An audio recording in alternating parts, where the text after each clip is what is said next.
की धांधलियां सालों से चलती आ रही हैं। नीट पीजी डबल शिफ्ट के मामले में भी एक सबसे बड़ी धांधली है। हर स्टूडेंट को पता होना चाहिए कि वो क्या एग्जाम दे रहा है। इनके में ना तो रिवैल्यूएशन का कोई सिस्टम है, ना रीचेकिंग का कोई सिस्टम है।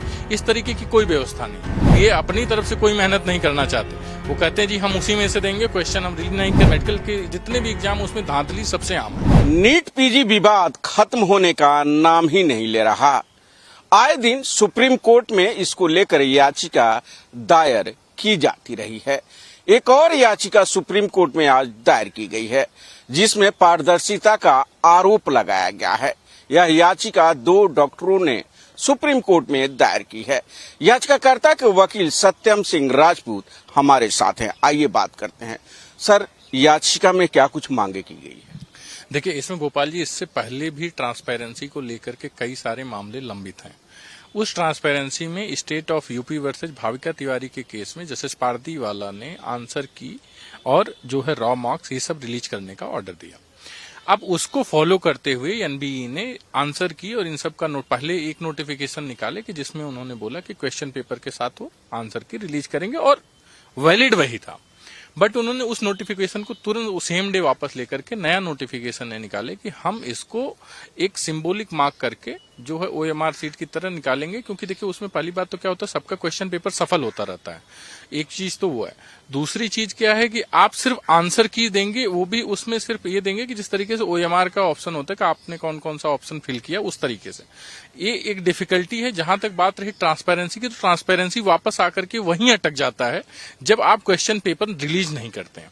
क्योंकि क्वेश्चन पेपर जब तक रिलीज नहीं करेंगे या आप आंसर सीट प्रॉपर रिलीज नहीं करेंगे तो कोई भी स्टूडेंट प्रॉपरली ये नहीं समझ पाएगा कि उसका क्वेश्चन कौन सा सही अटेम्प्ट किया, कौन सा गलत अटेम्प्ट किया।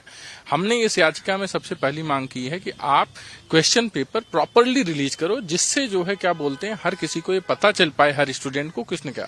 कई बार ये ऐसी भी संभावनाएं होती हैं और ये कई सारे एग्जाम में आपने देखा है कि कई बार ऐसा होता है जो क्वेश्चन पेपर होते हैं, क्वेश्चन पेपर में कई सारे क्वेश्चन बनाए भी गलत जाते हैं। तो वो तभी उसको लेकर के, चाहे आप देखिए एमपी जुडिशरी में भी हो, यूपी जुडिशरी में हो, बहुत सारे ऐसे एग्जाम होते हैं, या यूपीएससी में भी कई बार नीट को लेकर के भी क्वेश्चन आंसर को लेकर के दिल्ली हाईकोर्ट में याचिका थी। तो अब क्या है कि जब आप क्वेश्चन, और ये एनबी कभी भी क्वेश्चन देने को राजी ही नहीं होती है।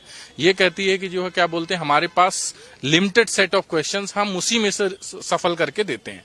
जबकि 19 सब्जेक्ट होते हैं नीट पीजी एग्जाम के लिए, और कोई निर्धारित सिलेबस नहीं है इस नीट पीजी एग्जाम के लिए। उस 19 सब्जेक्ट में कौन कहां से क्या सवाल पूछेंगे, कोई निर्धारित। फिर एनबी का ये कहना कि हमारे पास जो है लिमिटेड सेट ऑफ क्वेश्चन है, इस कारण हम, और इस चीज को उन्होंने जो है कोर्ट के सामने भी कई बार बोला कि just because of this issue हम जो है क्वेश्चन पेपर देने में अनेबल है।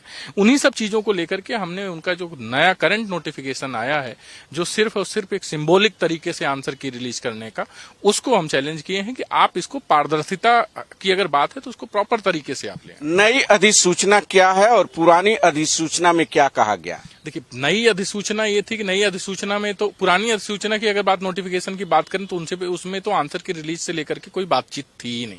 वो तो जब state of UP versus Bhavika Tiwari के जब केस आया तो उसी में जो है ये जस्टिस पारदीवाला के जजमेंट पे इन्होंने नोटिफिकेशन निकाला।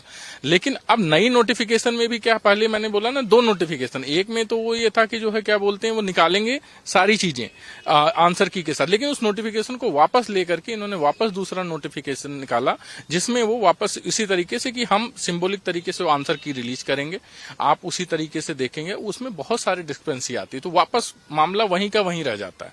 तो अब उसी को लेकर के डॉक्टरों ने जो है, डॉक्टरों की तरफ से हम याचिका दाखिल की है और इसकी अर्जेंट मेंशनिंग करके देखेंगे कि इसकी जल्द से जल्द सुनवाई हो। आखिर क्यों नीट पीजी को लेकर के बार बार सुप्रीम कोर्ट में याचिका दायर की जाती रही है? इससे पहले भी याचिका दायर की गई थी कि 2 शिफ्ट में एग्जाम कराने की बात कही गई थी और आप ही उसमें वकील थे याचिकाकर्ता के। आखिर क्यों ऐसा हो रहा है? देखिए, उसमें सबसे बड़ी बात अगर देखें तो नीट पीजी में कई तरीके की धांधलियां सालों से चलती आ रही हैं। अब क्या है कि स्टूडेंट अपने राइट्स को लेकर भी अवेयर है, उनको पता है कि कोर्ट जो है इस पे एक्शन लेती है। और नीट पीजी डबल शिफ्ट के मामले में भी एक सबसे बड़ी धांधली थी। डबल शिफ्ट का कोई सेंस बनता ही नहीं है। नॉर्मलाइजेशन का एक मेथड उस टाइम पे जस्टिस विक्रमनाथ ने बहुत तरीके से बोला कि नॉर्मलाइजेशन एक ऐसा प्रक्रिया है जिसको स्पेशल केस सिनारियो में यूज किया जाता है। आप इसको 365 दिन लागू नहीं कर सकते। अब एक समस्या खत्म हुई तो दूसरी समस्या आ गई।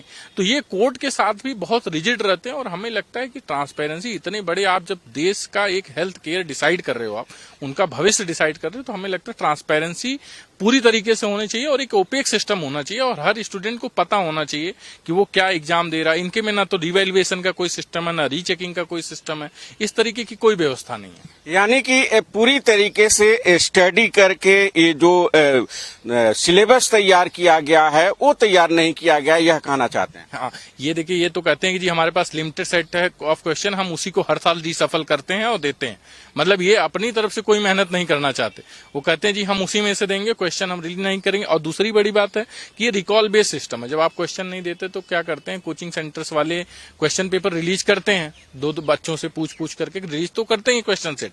ऐसा नहीं कोई क्वेश्चन पेपर रिलीज नहीं होता। तो मेरा सवाल है, आप रिलीज करो उसे और आप मेहनत करो। आप ऐसा थोड़ी है कि जो है आप बोलोगे कि जी हमारे पास सवाल ही खत्म है। इस तरीके से कल को यूपीएससी बोले जी सवाल खत्म है, जुडिशरी के एग्जाम वाले बोल दें कि जी हमारे पास सवाल खत्म, हम तो जो ऐसे। तो इस तरीके से आप ट्रांसपेरेंसी तो कहीं नहीं है ना। और इस तरीके की सिर्फ यही नहीं है, चाहे डीएनबी का एग्जाम ले लीजिए, उसमें भी है। और बहुत सारे हर तरह के एग्जाम में जो है, मेडिकल के जितने भी एग्जाम, उसमें धांधली सबसे आम है। तो अब देखना होगा इनके तरफ से दायर याचिका पर सुप्रीम कोर्ट कब सुनवाई करता है। अगर सुनवाई नहीं जल्द होती है तो फिर ये जल्द सुनवाई की कोर्ट से गुहार लगाएंगे। भारत एक्सप्रेस के लिए कैमरा पर्सन हुकुम सिंह के साथ गोपाल कृष्ण।